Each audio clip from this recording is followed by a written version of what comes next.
If you're shopping for a sporty, compact car in Canada and have made a list, you'll probably have noticed with surprise that the Hyundai Motor Group, including Kia, has about half of all of the available small, compact, sporty cars available for sale. And I'm including small SUVs in the mix.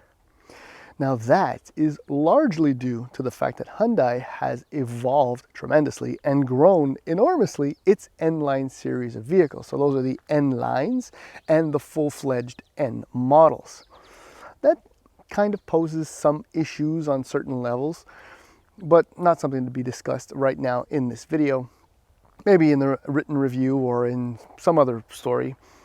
But the bottom line is that we have to be very thankful to Hyundai for having gone this far, because they've given us, well, to me anyway, an unexpected little gem in this 2021 Hyundai Elantra N Line. To be frank, it wouldn't have been my first choice as an N Line product, but now I've put many hundreds of kilometers on the car, and there are certain things about it that are absolutely compelling. But in order to make it, one of the compelling points is the price. But in order to make it so affordable, Hyundai had to make some concessions and cut some corners. Some I agree with, some I vehemently disagree with. But the bottom line is that this is a really great little fun car.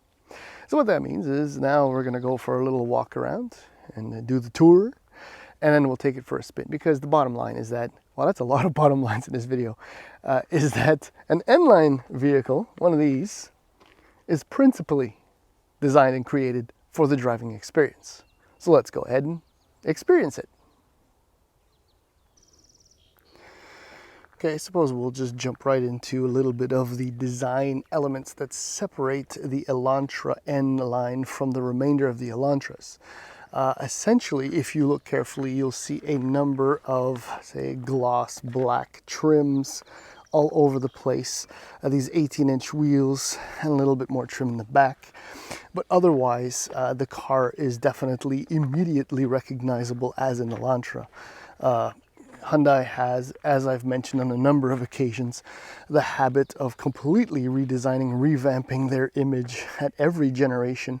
And this is the current one, this parametric design layout with lines, creases, and heavily aggressive character definitions. I don't even know what I'm saying anymore, but if at first I was kind of not certain about the design and then really fell for it because it is so original and it stands out, as I think I mentioned this in my first drive review of the Elantra, it's going to become such a common sight that it'll blend into the background despite the fact that it is absolutely unique. Look, it's a good looking car. Here's another dead giveaway that it's an N Line, the dual tailpipes in the back. So pricing for the base Elantra, just to touch on that, is $19,850 in the US, $17,899 in Canada. Reason being, we get a 6-speed manual to start. They do not. Let's just jump right into the N Line. So the base N Line in the US is $24,100, and this is where it kind of gets weird, because that includes a 6-speed manual transmission, whereas we, for a base N Line, are looking at $27,599 with the only available transmission, which is a 7-speed DCT. Thoughts on that? I don't know. I think it's kind of silly that they'll offer the base 6-speed manual in Canada, but not for the N Line. It's a little bit weird there, product planning wise. This color is called Fiery Red. And what you also get included with the N Line is a 4.2 inch digital display. I mentioned the dual exhaust, the 18s, 8-inch touch screen on the inside, Apple CarPlay, Android Auto. It's got that unique grille up front, wireless charging, sport seats, a spoiler. As you see it, $27,799. That is a whole lot of car for this price. I suppose we could just do the quick tour, because it's kind of, well, Not worth it because it's still an Elantra, so you'll have to apologize. The car is a mess because I'm in the middle of a road trip right now. This is just over 400 liters of trunk space. Very accessible. The opening is a little bit narrow, admittedly, but the width is good and the depth is good. So that's all fine and dandy. All right, so back here, well, is your back seat. Well, that's not messy because everything's on the the front passenger seat anyway. Doesn't matter. Look, it's usable. I'll just get in and out. You know, it doubles as a four or five seater. There's a huge amount of leg room. Headroom is a little bit snug. I'm not even wearing my hat, and that's kind of tight. 3 across will be difficult to do, but here's a shot of the dashboard, which is actually reasonably handsome. Nothing much to say there, except maybe for some of the materials. I'll show that to you in a few moments.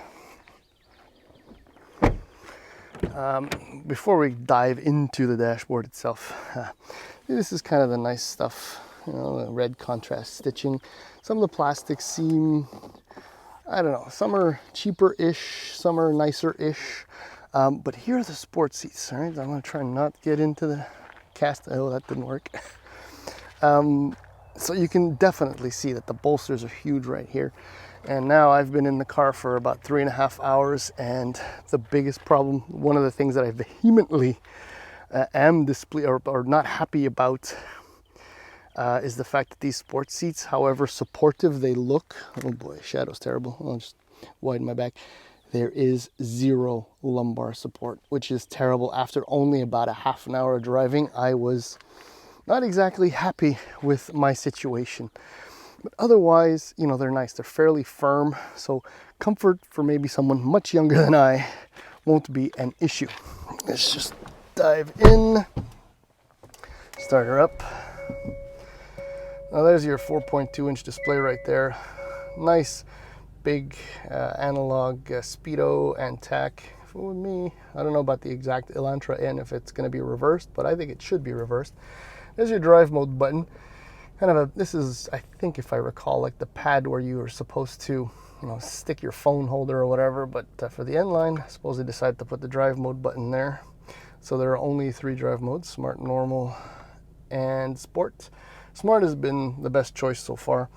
Here's the 8-inch display. One of the other things I'm very displeased with is I'm having a hugely hard time with the wireless Apple CarPlay. It's dropping me all the time. It will not connect. Or anyway, I'm frustrated beyond belief, especially on a long road trip. But I am happy that I do have some hard buttons, which makes navigating the menu a little bit easier. Nothing crazy down here. Very straightforward HVAC. There's a 7-speed DCT shifter, which is, you know, nothing special. It's like an automatic. That's it. That's all.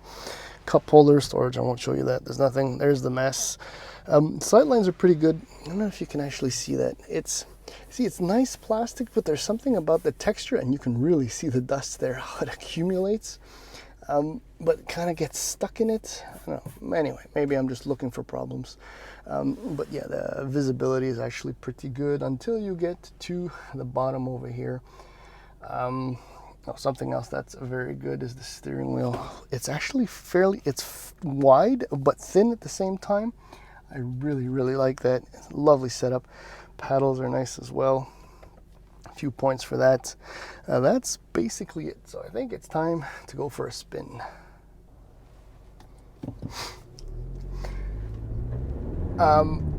Look, let's just jump right into the powertrain.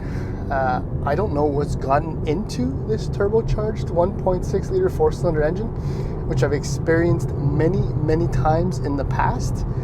But in this Elantra N, it feels like it's putting down way more than the 201 horsepower at 6,000 RPM and 195 pound-feet of torque from 15 to 4,500 RPM. It really goes.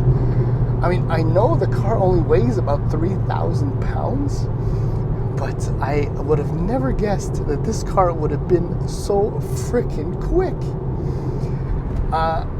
And I don't know if it's just the product and the technology's evolving, but the 7-speed DCT in this car compared to when I've experienced it in the past, it's always been good. But somehow now, I mean, I'm still just in smart drive mode, and it will not hesitate to drop a gear or hold a gear. Look, right now I was in smart drive mode, and it went into sport based on the inputs I'm giving the throttle, which are reasonably considerable at the moment. Wow.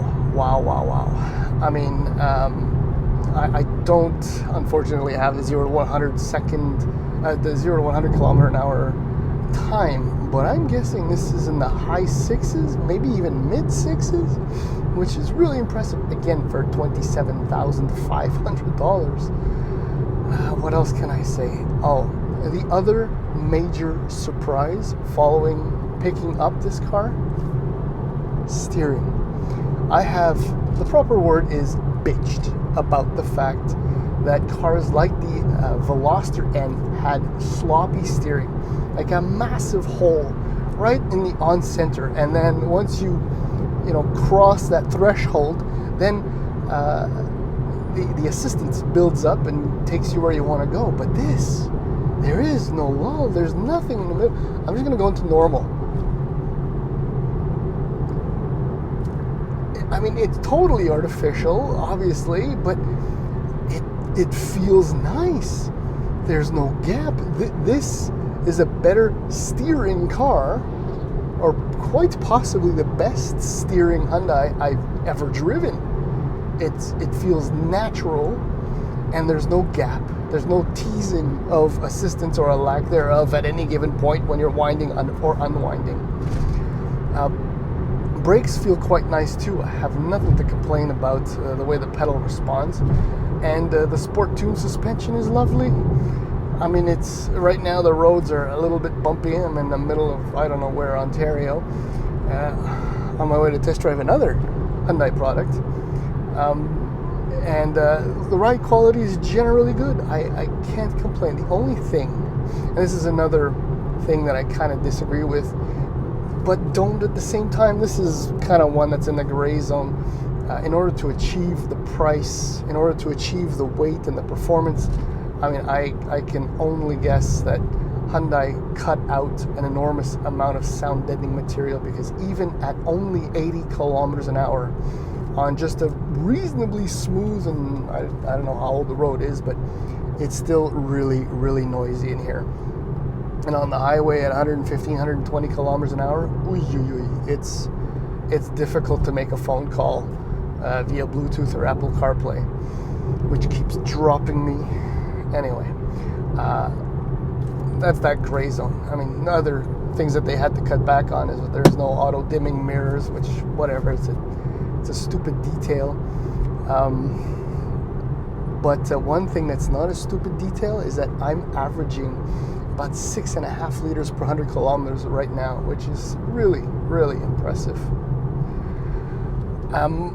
Here's another bottom line, but this time at the bottom of the video, and that's this is a fantastic car.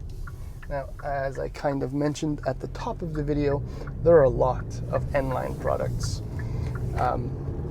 available in that price range, say between 27 and 31.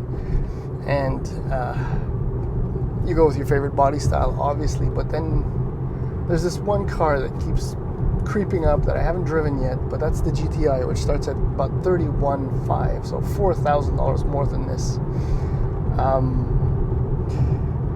It's more powerful, it's probably heavier, it's probably more refined, quieter. I don't know. I won't make a call that the GTI is a better purchase than this, but say a Mark 7.5 GTI over this, probably a little bit more civilized. But the younger 25-year-old in me loves how raw and snappy this car is. Like, that sound deadening is gone. I like that. I love the seats. I'm old. My back, gets sore after an hour and a half of driving, so I need lumbar support. And it's fast. It's really, really fast. This is a really, really compelling N Line. I only wish it came with a manual transmission as it does in the US. I don't understand that decision.